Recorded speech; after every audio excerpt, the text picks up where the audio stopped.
Today, I'll be going through and showing you step-by-step instructions on how to install and change the ink tank in the Epson SureColor F170. The compatible ink tanks are these here. Let's get started. Ensure that your printer is turned on. The ink tanks can be accessed here. When it is on, you can proceed to opening the cover, then opening the ink tank cover. Now that we're where we need to be, we're going to take the ink out of the packaging. Remove the new ink tank from its packaging.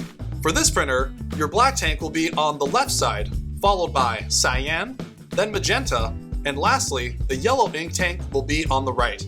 Make sure that you insert the ink tank into the slot that has the same colored letter as the color you are installing. Now, shake the bottle of ink about 15 times. Then, untwist the cap. Do not do a test spray into the air. You'll literally get ink everywhere. Insert the ink bottle straight into the port to fill the ink to the upper line. Lightly squeeze the bottle. Then, once you've filled the tank to full, recap the bottle and repeat the steps for the other colors. Recap the individual tanks once you've filled.